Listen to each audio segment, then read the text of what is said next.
Divorce হলে পুরুষের কোনো ক্ষতি হয় না, সব ক্ষতি মেয়ের হয়।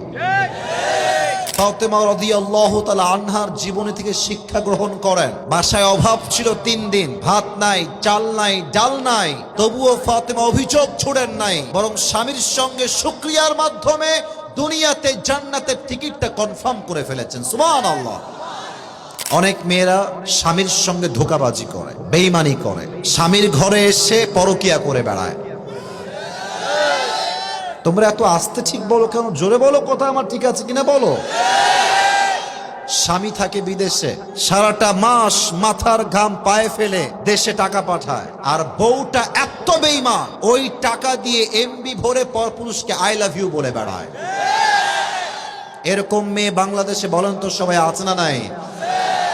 আমি আমার বোনদেরকে উদ্দেশ্য করে একটা কথা বলতে চাই, বিয়ের পরে আপনার বাপও আপন না, বিয়ের পরে আপনার মাও আপন না, বিয়ের পরে আপনার রক্তের ভাইও আপনার আপন না। বিয়ের পরে একজন মেয়ের জন্য স্বামীর মতো আপন দ্বিতীয় আর কেউ হতে পারে না।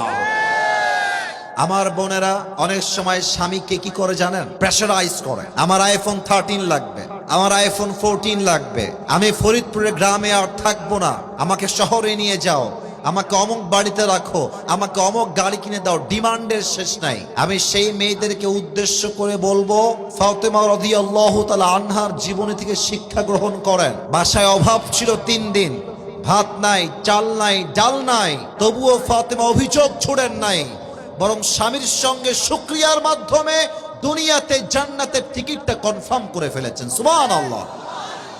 এজন্য বোনদেরকে 1 নাম্বার কথা বলবো, স্বামীর সঙ্গে বেঈমানি করবেন না।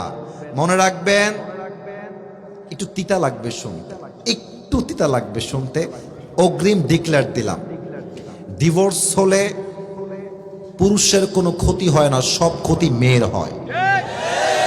একটু তিতা আমি জানি, শুনতে তিতা, কারণ কি, একজন নারীর সতীত্বের অনেক দাম আছে, যেটা পুরুষের আহামরি দাম নাই। একজন নারীর দেহের অনেক মূল্য আছে, যেটা পুরুষের ক্ষেত্রে আহামরি সমাজ দেখতে চায় না। একজন মেয়ের যখন ডিভোর্সের দাগ লেগে যায়, পুরো সমাজের চোখে সেই মেয়েটা একদম ছোট হয়ে যায়, ঠিক কিনা বলে? তো স্বামীর সঙ্গে বেঈমানি করার পূর্বে একটু ভেবে নিবেন যে ক্ষতিটা আমার হবে না, ক্ষতিটা আপনার হবে না, ক্ষতিটা হবে প্রত্যেকটা সেই মেয়ের যেই মেয়ে স্বামীর সঙ্গে গাদ্দারি করে, ঠিক কিনা বলেন? আল্লাহ মেয়েদেরকে বোঝার তৌফিক দান করুক। পড়েন সবাই আমিন। আপনাদের বউ আছে কার কার? একটু হাত তুলেন তো। বউ আছে? বউ বউ বউ